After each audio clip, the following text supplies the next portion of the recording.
الحمد لله رب العالمين والصلاة والسلام على أشرف الأنبياء والمرسلين وعلى آله وأصحابه أجمعين أما بعد أعوذ بالله السميع العليم من الشيطان الرجيم بسم الله الرحمن الرحيم لقد رضي الله عن المؤمنين إذ يبايعونك تحت الشجرة صدق الله العظيم وصدق رسوله النبي الكريم إن الله وملائكته يصلون على النبي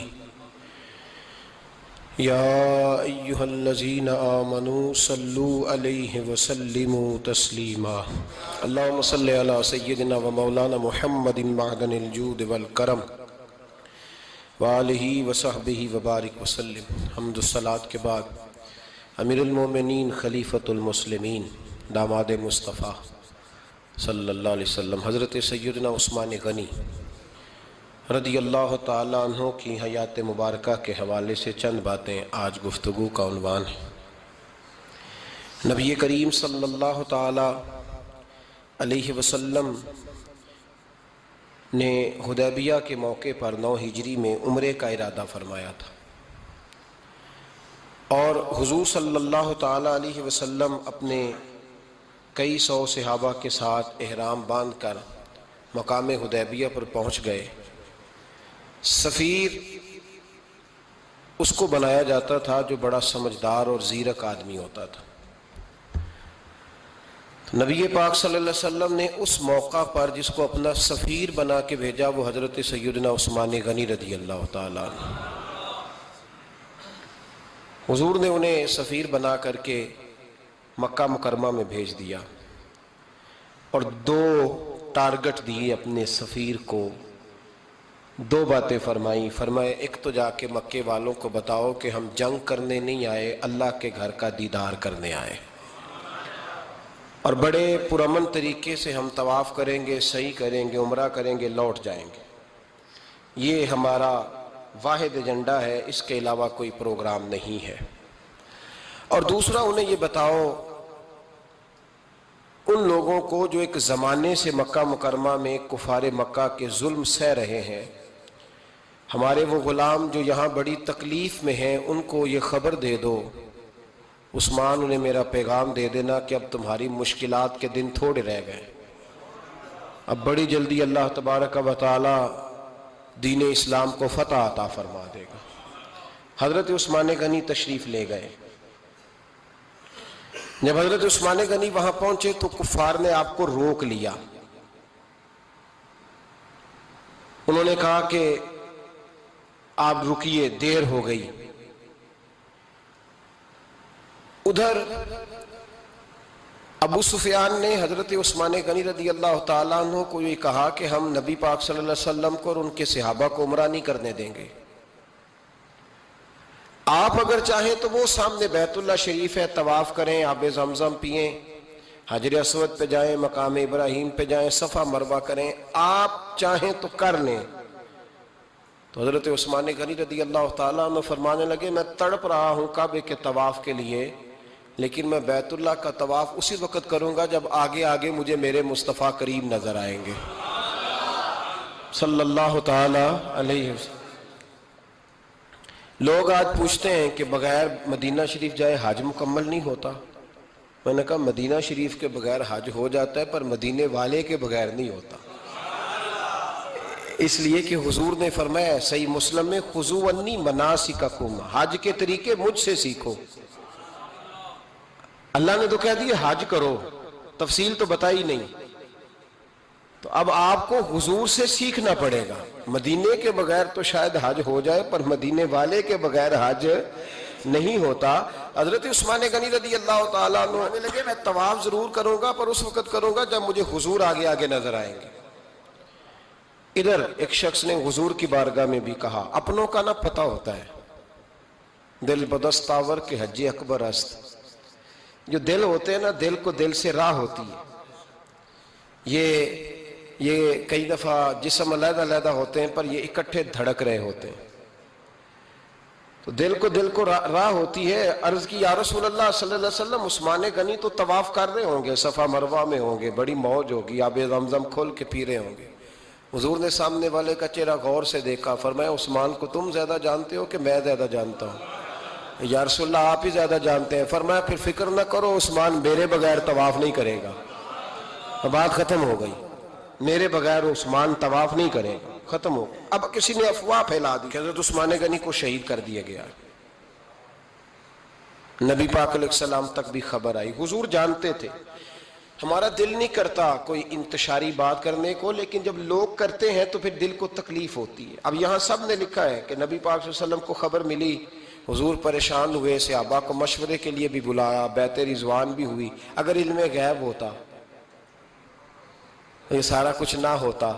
اور میں نے کہا خدا کے بندے، اگر حضور اپنا علم غیب اس وقت ظاہر کرتے تو حضرت عثمان کے لیے قرآن کی آیتیں نہ نازل ہوتی، اس بیعت کے تذکرے نہ ہوتے. ہر بات پہ لوگ معاذ اللہ تعالی. اب دیکھیے نا، یہاں یہ جملہ چھوڑنے کی کیا ضرورت ہے؟ تم قوم کو کیا دے رہے ہو؟ لوگوں کو کیا بتا رہے ہو کہ نبی پاک علیہ السلام اندھیرے میں بیٹھ کے فیصلے کر رہے تھے؟ کیا بتا رہے؟ آج انٹیلیجنس کی رپورٹس بتا دیتی ہیں کہ وہ فلاں کس طرح کا ماحول ہے اور آپ نے کس طرح کرنا ہے، تو تمہیں اپنی خفیہ ایجنسیوں کے مطابق تم فیصلہ کرو تو کہتے ہو ہم بھئی اندھیرے میں فیصلہ نہیں کر رہے، ہمیں رپورٹ ہے تو فیصلہ کر رہے ہیں. اور نبی پاک علیہ السلام کے بارے میں تم لوگوں کو یہ بتا رہے ہو کہ حضور اندھیرے میں فیصلہ کر دیتے تھے، پتہ ہی نہیں تھا. کس طرح کی بات کرتے ہو؟ میرے محبوب پاک علیہ السلام فرماتے ہیں کہ اللہ تبارک و تعالیٰ نے مجھے اس طرح کا علم عطا فرمایا ہے کہ جو تمہارے ذہن میں ہو مجھ سے پوچھو، میں فوراً تمہیں جواب دوں گا. لیکن لوگ اڑ گئے ہیں، کیا کیا جائے؟ اور عجیب فلسفہ ہے. یہاں بھی گرہ لگا دی، پتہ ہوتا تو یہ سارا. اور میں نے کہا خدا کے بندے، اگر یہ سارا کچھ نہ ہوتا تو پھر یہ آیتیں کیسے نازل ہوتی؟ پھر صبح قیامت تک حضرت عثمان غنی کی عظمتوں کا کیسے پتہ چلتا؟ جب خبر ملی نا کہ حضرت عثمان غنی کو شہید کر دیا گیا تو حضور نے صحابہ کو بلایا، فرمایا آؤ میری بیعت کرو. حالانکہ بیعت پہلے ہو چکی، آؤ دوبارہ بیعت کرو. یا رسول اللہ کس چیز کی بیعت کرنی ہے؟ تو نبی پاک نے فرمایا میرے ہاتھ پہ بیعت کرو کہ ہم عثمان غنی کے خون کا بدلہ لیے بغیر یہاں سے جائیں گے نہیں. ہم عثمان کے خون کا بدلہ لیے بغیر یہاں سے جائیں گے. اور حوالہ کسی نے دیکھنا ہو علامہ اسماعیل حقی کا تو میں دکھاؤں گا. جس شخص نے دوڑ کر سب سے پہلے نبی پاک کی بیعت کی وہ مولا علی شیر خدا تھے. کہ یا رسول اللہ جانا ہی نہیں عثمان کا خون کا بدلہ لیے بغیر. سب سے پہلے شیر خدا آگے بڑھے. آج لوگ انہی لوگوں میں اختلاف دکھانے کی کوشش کرتے ہیں، صحیح لا حاصل کرتے ہیں. سب سے پہلے دوڑ کر حضرت شیر خدا آگے بڑھے کہ حضور میں بیعت کرتا ہوں. نبی پاک نے صحابہ کے ہاتھوں میں بیعت ہو رہی ہے. یہ وہ والا واقعہ نہیں جو اس چوک میں پیش آیا تھا، یہ وہ والا واقعہ نہیں جو میرے ساتھ ہوا تھا تو میں آپ کو سنا رہا ہوں. یہ وہ والا واقعہ ہے جو رب کو اتنا پسند آیا کہ اللہ نے قرآن پاک میں بیان فرما دیا ہے. اس کی اہمیت کا اندازہ لگائے کہ رب کریم کو اتنا محبوب ہے یہ انداز کہ قرآن میں بیان کیا. ایک درخت تھا، کانٹوں والا درخت، اس کو شارحین نے لکھا ہے. کچھ لوگ کہتے ہیں بیری کا درخت تھا. نبی پاک درخت کے نیچے بیٹھ گئے، فرمایا بیعت کرو سارے. کن کے لیے بیعت ہو رہی؟ حضرت عثمان غنی کے لیے. ایک بیعت دین کے لیے ہوئی، قرآن کے لیے ہوئی، حدیث کے لیے ہوئی، اللہ کی توحید کے لیے. اور آج نئے سرے سے بیعت ہو رہی ہے. کس کے لیے؟ بول کے بتائیے. حضرت سیدنا عثمان غنی رضی اللہ تعالیٰ عنہ. اس شخص کی عظمت کا کوئی اندازہ کر سکتا ہے؟ جن کے لیے نبی پاک نے خاص کر کے تخصیص کر کے ایز اے اسپیشل بیعت لی. اور صحابہ نے جب بیعت کی تو اللہ کو اتنی پسند آئی کہ قرآن مجید کی سورہ فتح کی آیت نمبر 18 میں بیان کیا. فرمایا لقد رضی اللہ عن المؤمنین اذ یبایعونک تحت الشجرہ. فرمایا محبوب تحقیق اللہ ان مومنوں سے راضی ہے جو درخت کے نیچے آپ کی بیعت کر رہے تھے. تحقیق اللہ ان سے راضی ہوا، ان ایمان والوں سے جو درخت کے نیچے آپ کی بیعت کر رہے تھے. درخت کے نیچے تحت الشجرہ. قرآن مجید کے الفاظ اگر آپ غور کریں گے تو آپ کو حضرت عثمان غنی کی عظمت کا پتہ چلے گا اور اس واقعے کی حساسیت کی آپ کو سمجھ آئے گی کہ بیعتیں تو مسجد میں بھی ہوئی لیکن نام لے کے نہیں کہا محبوب جنہوں نے مسجد میں بیعت کی. نام لے کے نہیں کہا، حالانکہ وہ بیعتیں بھی اللہ کو بڑی محبوب ہے. بیعتیں تو میرے بھائی نبی پاک نے بیت اللہ شریف کے پاس بھی کی، مسجد نبوی میں بھی کی، لیکن یہاں نام لے کر کوئی بھول نہ جائے. کسی نے کہہ دینا تھا کوئی اور بیعت تھی جی، لوگ شرع کر رہے ہیں نا مرضی، وہ تو کسی اور کی بیعت. نام لے کے کہا محبوب تحت شجرہ، وہ جو درخت کے نیچے بیعت ہوئی، وہ جو بیعت درخت کے نیچے ہوئی، اور جنہوں نے بیعت کی لقد رضی اللہ عن المومنین، تحقیق اللہ ان مومنوں سے راضی ہو گیا. اللہ ان مومنوں سے. صحیح بخاری صحیح مسلم میں صحابہ نے پوچھا یا رسول اللہ اللہ کس طرح راضی ہوا ہے؟ فرمایا آج جس نے میرے ہاتھ پہ بیعت کی ہے رب کریم نے وعدہ کر لیا ہے سب کو جنت عطا فرمائے گا، جنتی ہو گئے سارے. حضرت عثمان غنی رضی اللہ تعالیٰ عنہ کی یہ عظمت، یہ شان قرآن پاک نے بیان کر دی کہ حضرت عثمان کے نام پر صحابہ جمع ہوئے. اللہ تبارک و تعالیٰ نے اس واقعے کا ذکر قرآن مجید میں فرما دیا. میرے عزیز دوستو، حضرت عثمان غنی کو اللہ نے بڑی شان عطا فرمائی، بڑا مرتبہ دیا. بڑے حسین و جمیل، بڑے خوبصورت آدمی تھے. دیکھو نا کیا شان ہے حضرت عثمان ذی النورین. یہ ذی النورین کا کیا معنی ہے؟ دو نور کون ہے؟ حضور کی دو صاحبزادیاں.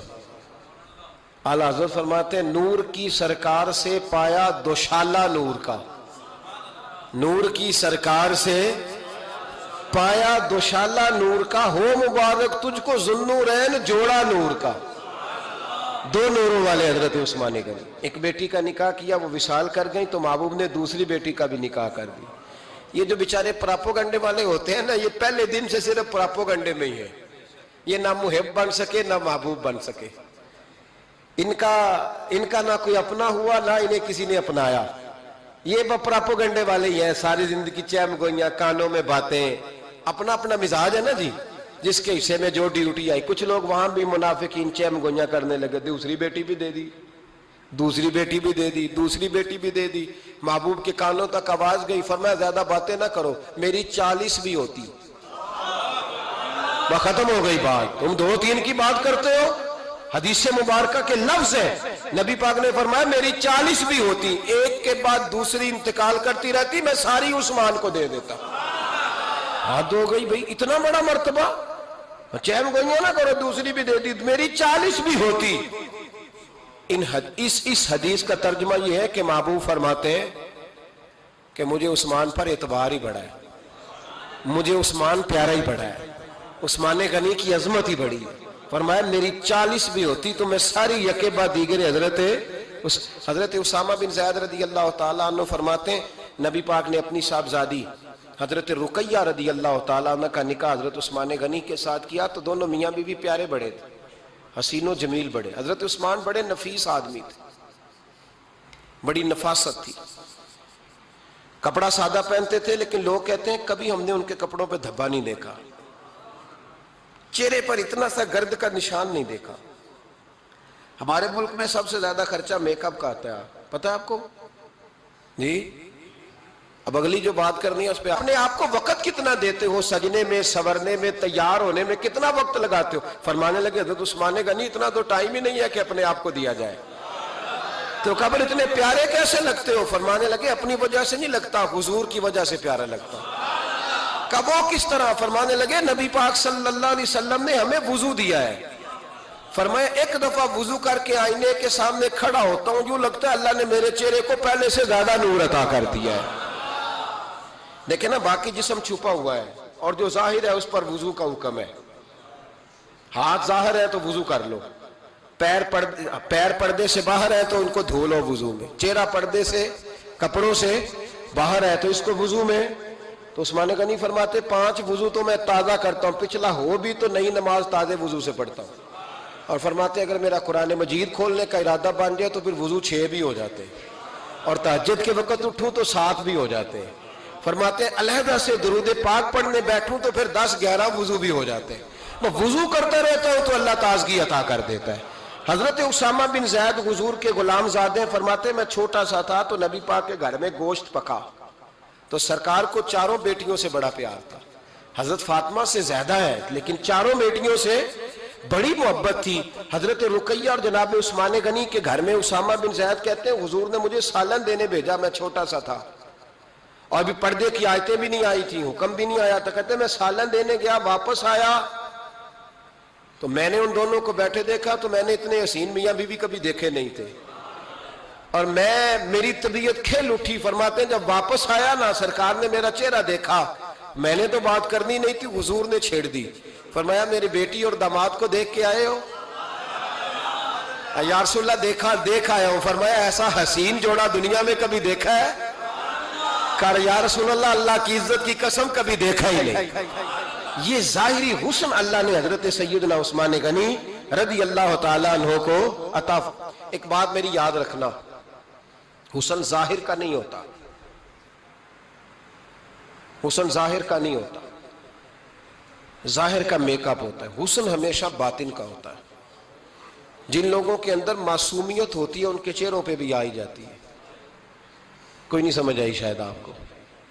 اندر اگر بندہ کڑوا ہونا, کسیلا ہو, چہرہ نہیں روشن ہوتا. اس کی دلیل حدیث میں موجود ہے.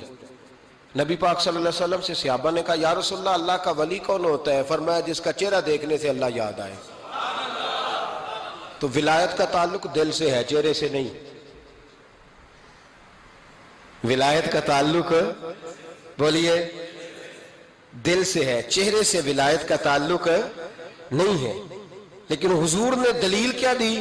چہرہ دیکھو تو اللہ یاد آئے. گویا محبوب نے فرمایا کہ دل اگر ولی کا ہو تو پھر اللہ تعالیٰ دل کی برکت سے چہرہ بھی نورانی عطا فرما دیتا ہے.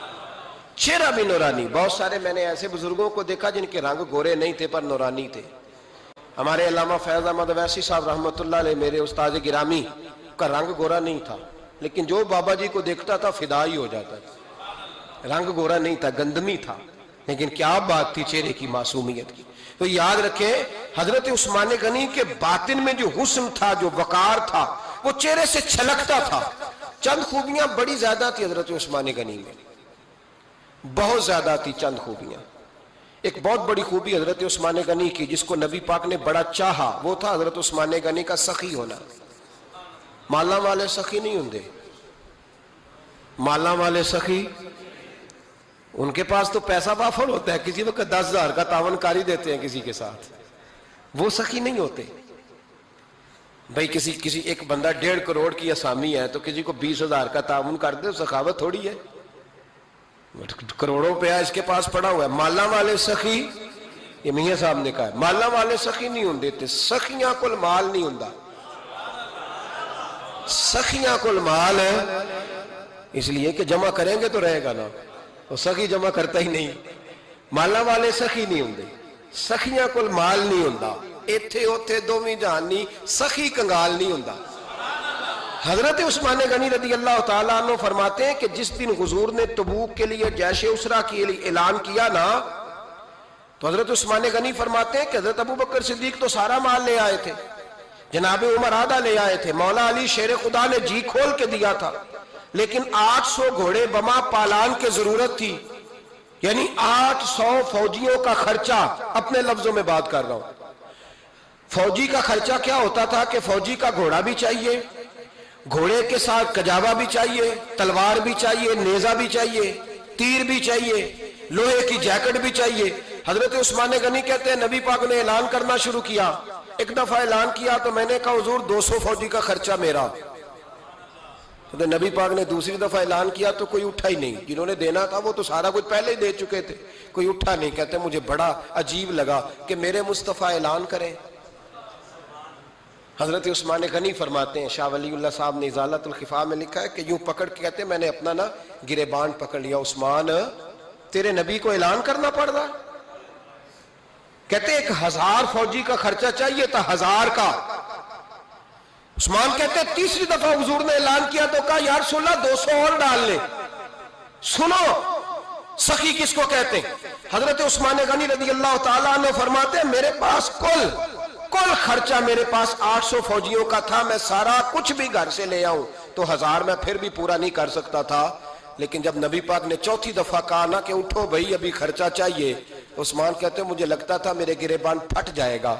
یار میرے محبوب کو اعلان کرنا پڑ رہا ہے, عثمان غنی فرماتے میں اٹھ کے کھڑا ہوا، میں نے کہا حضور اب آپ نے اعلان نہیں کرنا، آپ 1000 ہی میرے کھاتے میں ڈال دیں، میں سب کا بندوبست کرا دوں گا۔ فرماتے میں نے 200 فوجی کا خرچہ پکڑ دکڑ کے پورا کیا۔ 200 کا خرچہ، غریب اصل میں اللہ سے تجارت نہیں کرتا اس لیے امیر نہیں ہوتا، غریب اللہ سے تجارت کرے نا، اللہ سے، اس کے رستے میں 200 دے کے 70 گنا کی امید رکھے، یہاں بھی وہاں بھی، پھر امیر ہو جائے۔ یہ تجارت نہیں کرتا، یہ کہتا ہے اللہ کے رستے میں امیر خرچ کریں گے، میری نہیں ڈیوٹی۔ حضرت عثمان غنی کہتے ہیں میرے پاس 800 کا بندوبست تھا، میں نے 1000 کا دیا۔ حضور تشریف لے گئے، فرماتے ہیں جہاد سے جب واپسی ہوئی نا، ایک ایسا سودا تھا جس میں سے مجھے نفع کی امید ہی نہیں تھی، پر اللہ نے مجھے 11 گنا نفع عطا فرمایا۔ مالا والے سخی نہیں ہوں دے، سخیاں کل مال۔ دیکھیں نا جنت البقیع، وہ والا قبرستان جس میں کوئی دفن ہو جائے تو نبی پاک کی سفارش کا حقدار ہو گیا، وہ والا قبرستان جس کا نام ہی جنت ہے۔ وہاں نا ایک یہودی اپنے جانور باندھا کرتا تھا، تو سرکار ایک دن اس طرف گئے تو واپس آئے، حضرت عثمان غنی قریب کھڑے تھے، نبی کریم صلی اللہ تعالی علیہ وسلم نے فرمایا عثمان اس جگہ کی طرف ذرا چکر لگانا، جگہ بڑی اچھی ہے۔ عثمان غنی گئے، جگہ خرید کے واپس آ گئے۔ حضور نے فرمایا ہوا ہے؟ عرض کی حضور خرید آیا ہوں۔ فرمایا میں نے تو چکر لگانے کا کہا تھا۔ کہا یا رسول اللہ آپ نے یہ بھی تو فرمایا تھا جگہ بڑی اچھی ہے، تو جس کو آپ نے اچھا کہہ دیا یہودی کے پاس تو نہیں نہ رہنی چاہیے، تو میں نے خرید دی۔ شرم نہیں آتی لوگوں کو۔ حضرت عثمان کے بارے میں بات کرتے ہیں، جس قبرستان میں سیدہ پاک بی بی صاحبہ حضرت فاطمہ الزہرا آرام کر رہی ہے، وہ زمین حضرت عثمان نے تحفہ دی ہے۔ حیا نہیں آتی بات کرتے؟ شرم نہیں آتی؟ یہ صدقہ سیدہ فاطمہ کا ہی ہے، انہی کے لیے اللہ نے تحفہ دیا، اور اس کے پیسے حضرت عثمان غنی نے ادا کیے۔ پھر اس قبرستان میں سیدہ پاک نے آرام کیا، پھر اسی قبرستان میں عثمان ابن مسعود نے آرام کیا، پھر اسی قبرستان میں حضرت حلیمہ سعدیہ لیٹی ہوئی ہے، اسی قبرستان کے اندر نبی پاک کی زوجہ سیدہ عائشہ آرام کرتی ہے، پھر اسی زمین پر میرے محبوب کے پیارے نواسے امام حسن آرام فرمائے۔ حضرت عثمان غنی رضی اللہ تعالیٰ عنہ کے بارے میں بات کرتے تیری زبان نہیں کانپتی؟ ان کو بات کرتا ہے جن کے تحفے اہل بیت نبوت نے قبول فرمائے اور وہاں آرام کرنا انہوں نے پسند کیا، اتنا بڑا جرت بند ہو گیا تو؟ حضرت سیدنا عثمان غنی رضی اللہ تعالیٰ عنہ سخاوت کی تو کمال کر دی حضرت عثمان غنی، اور پھر ضرورت سے زیادہ پیسے دے کے،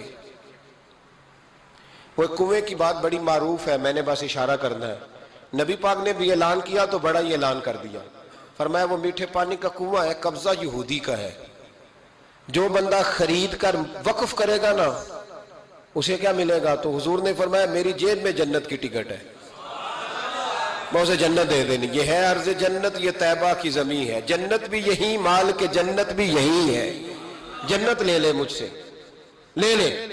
حضرت عثمان غنی گئے، اس کو کہا بھئی کنواں میرے ہاتھ بیچ دے، کنویں کی قیمت تھی 500-700 دینار،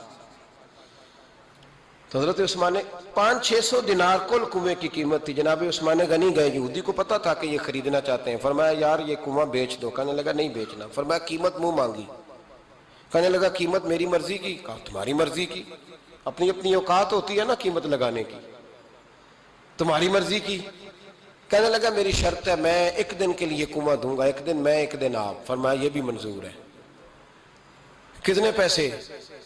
اس نے کہا میں 3000 دینار لوں گا، 500-600 کا ہے۔ حضرت عثمان غنی فرمانے لگے تو نے اپنی اوقات کے مطابق 3000 مانگا ہے، میں 40,000 لے کے آیا تھا،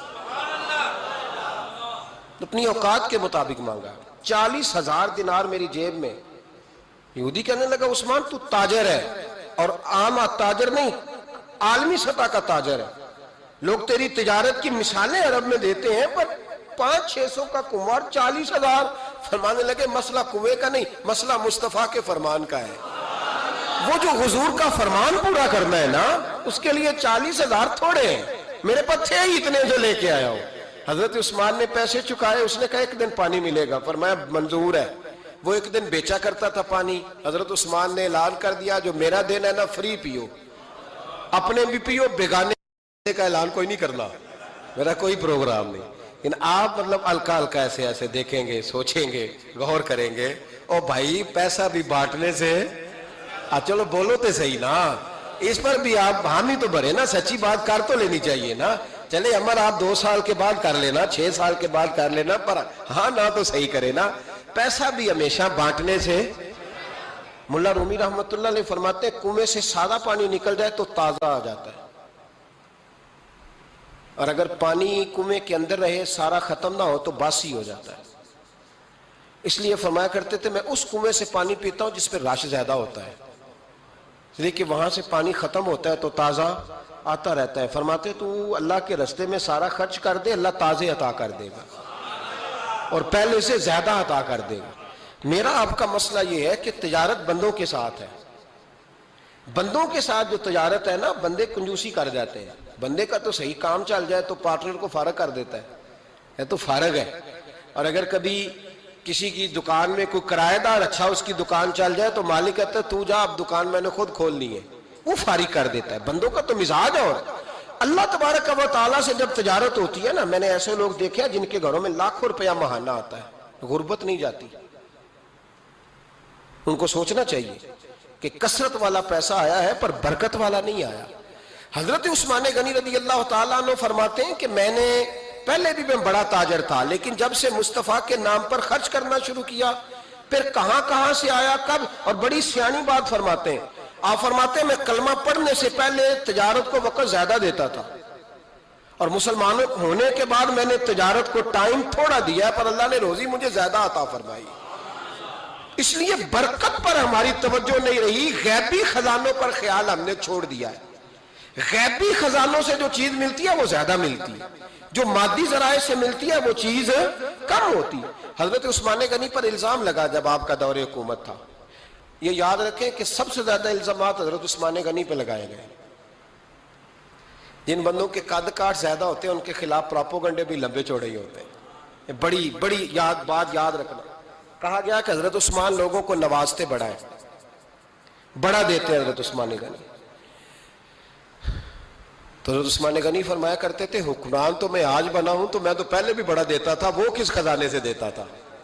آپ جواب دیا کرتے۔ دیکھیں ذرا، لاکھوں لوگ حج کرنے آتے تھے پر حضرت عثمان غنی حج کرنے جاتے تو اعلان کر دیتے کہ کوئی حاجی حج کے موقع پر آ کے کھانا نہ پکائے، سب کو کھانا عثمان غنی اپنی جیب سے دیا کریں گے۔ مینا میں لنگر کھانا ہوتا تھا حضرت عثمان غنی کا، مینا میں فرماتے تھے کھاؤ حاجیو جتنا کھا سکتے ہو، اور پھر حضرت عثمان غنی کا اعلان تھا، خدام کو کہتے تھے میں آخر میں کھاؤں گا، پہلے میرے سارے آنے والے حاجیوں کو کھلایا جائے۔ ایک مجھ سے ایک دوست نے سوال پوچھا 4-5 دن ہو گئے، کچھ سوال ایسے ہوتے ہیں جو بندے کو چوراہے پہ لا کے کھڑا کر دیتے ہیں، زندگی میں نہ بھولنے والے سوالات ہوتے ہیں۔ ایک شخص نے سوال پوچھا، کہنے لگا اوکاڑے دینی اور مذہبی گھرانہ ہے، اوکاڑے سے تعلق ہے، میرے ساتھ محبت کا رشتہ ہے، کہنے لگے بیٹی کی شادی کر دی ہے راولپنڈی میں، آپ کی بھی بیٹیاں ہیں میری بھی بیٹی ہے، بیٹی کی شادی کر دی ہے راولپنڈی میں، اب بچی چند دن رہنے آئی ہے، پوچھنا یہ ہے کہ نماز پوری پڑے گی کہ قصر پڑے گی؟ تو میرا تو اس نے کام کر دیا، حد ہو گئی، رو رو کے برا حال۔ میں نے کہا یار تو بند کر دے فون، رات کو بتاؤں گا۔ کیا پوچھ لیا یار تو نے؟ بیٹی مسافر نہیں ہوتی، بیٹی تو مہرانی ہوتی ہے باپ کے گھر کی، وہ بیٹی مطلب کیسے بتاؤں کہ دل کرتا ہے کہ بیٹی وہ صرف ہنسے، وہ روئے کبھی نہ، یہ دعا ہوتی ہے۔ تو نے اتنا بڑا سوال کیوں کیا؟ بہرحال علماء کو کچھ چیزوں کے جواب دینے پڑتے ہیں۔ میں نے کہا میں رات کو بتاؤں گا۔ رات کو پھر فون آیا کہ آپ وہ بڑی جلدی جواب دینے کے عادی ہیں تو دیر کیوں کر دی؟ تو میں نے کہا یار جواب تو میرے پاس تھا لیکن ہمت نہیں تھی ابھی۔ تو میں نے کہا کہ اگر تو بیٹی آئی ہے والد کے گھر میں اور ابا جی کا پروگرام ہے اسے جائیداد میں سے حصہ دینے کا، تو پھر تو بیٹی نماز پوری پڑے گی، لیکن اگر ابا جی نے علیحدہ کر کے انگوٹھا لگوانا ہے تو پھر بیٹی مسافر ہے۔ اگر ابا جی نے اس کو علیحدہ کر کے انگوٹھا لگوانا ہے نا کہ دے دے بھائیوں کو، خیر ہے تیری شادی پہ خرچہ کر دیا ہے، اگر ابا جی کے دل میں نے کہا یہ ابے سے فتویٰ پوچھ لو، اگر ابا جی کے دل میں چور ہے نا کہ بیٹی کو دینا کچھ نہیں، تو پھر بیٹی نے نماز قصر پڑھنی ہے، اس لیے کہ پھر وہ وہاں حصے دار۔ اس کی دلیل حضرت عثمان غنی رضی اللہ تعالیٰ عنہ حج کے لیے تشریف لے گئے تو لوگوں نے حضرت عثمان غنی سے کہا کہ نبی پاک بھی قصر نماز پڑھتے تھے، حضرت عمر بھی حج کے موقع پر قصر پڑھتے، حضرت ابو بکر بھی، آپ کیوں پوری پڑھتے؟ فرمایا ان کا مکے میں گھر کوئی نہیں تھا، میرے تو پورے کے پورے باغ ہیں، تو میں یہاں مسافر نہیں ہوں، میں یہاں مقیم ہوں، تو اگر تو بیٹی کا حصہ بھی ہے ابا جی کے گھر میں تو پھر وہ نماز پوری پڑے گی۔ لیکن اگر ابا جی نے اللہ تعالیٰ خیر فرمائے بیٹوں کے حق میں فیصلہ سنا دیا ہے اور انہوں نے بیٹی سے کہہ دیا ہے کہ چھوڑ، جو بیٹیاں حصہ لیتی ہیں ان کے بھائی نہیں ملتے تو نہ ملے بھائی، کوئی عرض نہیں، ضروری ہے ظالم بھائیوں سے رابطہ رکھنا جو کھا جائے بہنوں کا حصہ۔ والد ظالم ہے، ظالم ہے باپ، بیٹے کو حصہ دیتا ہے بیٹی کو نہیں دیتا۔ اور یہ 1.5 مربے والے جاگیردار کی بات نہیں کر رہا جس کا 4 مرلے کا مکان ہے، اس کی بیٹی کا بھی حصہ بنتا ہے۔ کیوں کھاتے ہو بیٹیوں کا حصہ؟ ڈر نہیں آتا اللہ تعالیٰ سے؟ کیوں کھاتے ہیں لوگ بیٹیوں کا حصہ؟ جب اللہ رسول نے رکھا ہے تو کیوں کھا جاتے؟ اور پھر کہتے ہیں جناب بڑا پیار ہے بیٹی سے، رونے دھونے کے لیے پیار ہے۔ تو یاد رکھیں حضرت عثمان غنی رضی اللہ تعالیٰ عنہ کا لنگر چلتا تھا۔ تو میرے بھائی ایک اور بہت بڑی خوبی حضرت عثمان غنی کی تیسری وہ یہ تھی کہ آپ میں اللہ نے بہت زیادہ حیا رکھی تھی۔ آج نا اگر آپ ناراض نہ ہو تو ہماری حکومتوں میں جو بدتمیز زیادہ ہوتا ہے اس کا عہدہ زیادہ ہوتا ہے، اس کو اچھا عہدہ ملتا ہے جو بدتمیزی زیادہ کرتا ہے۔ اور ہمارے ہاں نوجوان سمجھتے ہیں کہ کھل کے پھرنا، کھل کے کھانا، مرضی کا لباس پہننا۔ ہمارے ایک بزرگ فرمایا کرتے تھے جب سے پیسے لوگوں کے پاس زیادہ آئے ہیں لباس چھوٹے ہو گئے، پیسہ زیادہ آ گیا کپڑے جسموں پہ سکڑ گئے۔ لوگ سمجھتے ہیں کہ بس جو دل میں آئے کہہ دینے کا نام جمہوریت ہے، آزادی رائے ہے۔ حضرت عثمان غنی رضی اللہ تعالیٰ عنہ شرم و حیا کے پیکر تھے، بڑا پیسہ تھا، بڑا کچھ تھا، لوگ ڈرتے تھے، سردار بھی تھے، جو چاہتے کر سکتے، روب طاری ہوتا۔ لیکن عثمان غنی کو جب بھی کوئی دیکھتا تھا کسی کونے میں بیٹھے نظر آتے، چھپے ہوئے، پیچھے، شرم و حیا، نفاست پسندی، بڑھ بڑھ کے آگے ہونا، ہر ویڈیو میں شامل ہونے کی کوشش کرنے کا نام پیار نہیں ہے۔ نفاست پسند جو لوگ ہوتے ہیں وہ اکثر چھپے ہوئے ہوتے ہیں، ان کا پتہ ہی نہیں ہوتا لوگوں کو کہ پیچھے دراصل ہے کون۔ دیکھیے نا بڑی معروف حدیث ہے صحیح مسلم میں، نبی پاک صلی اللہ علیہ وسلم آرام فرما رہے تھے، حضور نے تامت مبارک باندھی ہوئی تھی، لیٹے ہوئے تھے سرکار۔ تو جب آدمی لیٹتے تھے نا، ہمارے بزرگ بھی جب لیٹتے ہیں تو تامت کو سمیٹا کرتے تھے تو گھٹنوں تک آ جاتی تھی، دیکھا نا آپ نے، گھٹنوں تک تامت آ جاتی جب لیٹتے۔ تو سرکار بھی لیٹے تھے، پردے کی ابھی آیتیں نہیں آئی تھی، دروازے پہ دستک ہوئی، حضرت عائشہ صدیقہ عرض کرنے لگی یا رسول اللہ میرے ابا جان جناب ابو بکر صدیق آئے۔ حضور نے فرمایا بلا لو۔ حضرت عائشہ کہتی ہیں وہ آ کے بیٹھ گئے، حضور لیٹے رہے، پھر دستک ہوئی، اب کون ہے؟ کہا سیدنا فاروق اعظم۔ کہا عائشہ آپ ساتھ والے حجرے میں چلی جاؤ۔ اماں جی وہاں چلی گئی۔ تھوڑی دیر کے بعد حضرت عمر آئے، حضور لیٹے رہے، جناب عائشہ کہتی ہیں پھر دستک ہوئی، اب کون ہے؟ فرمایا عثمان غنی۔ نبی کریم نے فرمایا اسے کہو ذرا ٹھہر جائے۔ حضرت عثمان ٹھہرے تو حضور اٹھ کے بیٹھے، تہمت مبارک کو ٹھیک کیا، پھر اپنے کرتے مبارک کو سیدھا کیا، پھر دستار کو سیدھا کیا، فرمایا اب بلاؤ عثمان غنی کو۔ حالانکہ جاہو جلال حضرت عمر کا زیادہ ہے، حالانکہ وقار مقام حضرت صدیق اکبر کا زیادہ ہے، اب بلاؤ عثمان غنی کو۔ حضرت عثمان غنی رضی اللہ تعالیٰ عنہ آئے، بیٹھے، بات چیت ہوئی، تینوں چلے گئے۔ حضرت عائشہ صدیقہ کہتی ہے میرے ذہن میں سوال رہ گیا، میں نے عرض کی یا رسول اللہ صلی اللہ تعالیٰ علیہ وسلم وہ 2 لوگ آئے، آپ بیٹھے رہے، عثمان آئے تو آپ نے اہتمام کیا، کیا لفظ ہے اور لفظوں میں تاثیر ہے، اور جملے 2 کہے نبی پاک نے لیکن کتنا بڑا ان کا مرتبہ بیان کیا۔ فرمایا عائشہ میں اس شخص سے حیا نہ کروں جس سے اللہ کے فرشتے بھی حیا کرتے ہیں، میں اس سے حیا نہ کروں جس سے اللہ کے فرشتے بھی حیا کرتے ہیں۔ حضرت عثمان غنی فرمایا کرتے تھے میں نے جب سے حضور کا چہرہ دیکھا ہے دوبارہ پلٹ کے اپنی شرمگاہ بھی کبھی نہیں دیکھی، گویا میں نے اپنی آنکھوں کا وضو نہیں توڑا جب سے حضور کا۔ فرماتے جب سے یہ ہاتھ نبی پاک کو بیعت کے لیے دیا ہے پھر گندگی میں نہیں جانے دیا میں نے سیدھا ہاتھ۔ حضرت عثمان غنی فرمایا کرتے تھے میں اپنے گھر کے اندر اپنے غسل خانے میں 4 دیواری کے اندر بھی کپڑوں سمیت غسل کرتا ہوں، مجھے حیات یہ غسل خانے میں بھی کپڑے. اور سنو ایک اور بڑی بات اہم، آپ فرمایا کرتے تھے میری جو محرم عورتیں ہیں نا، محرم پھپھی خالہ،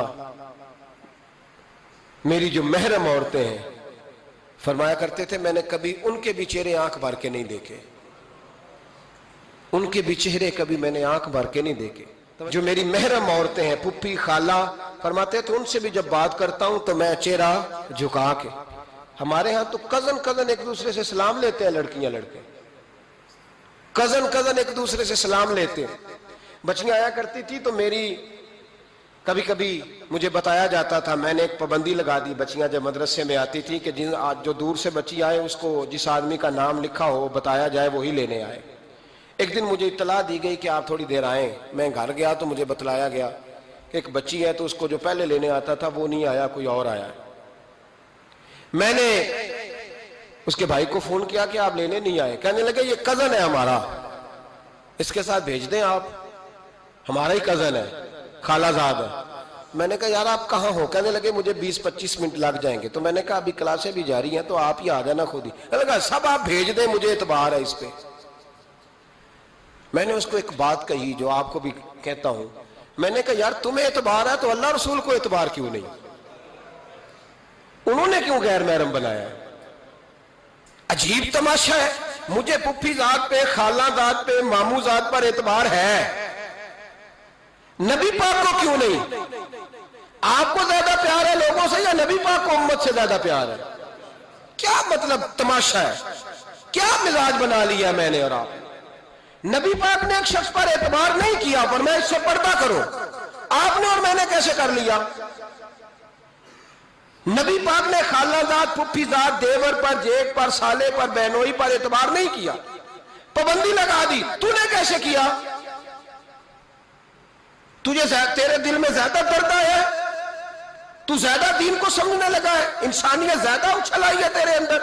اعتبار کیا ہوتا؟ یاد رکھنا دنیا میں جتنے گھر تباہ ہوئے ان لوگوں کی وجہ سے نہیں ہوئے جن پر اعتبار نہیں تھا.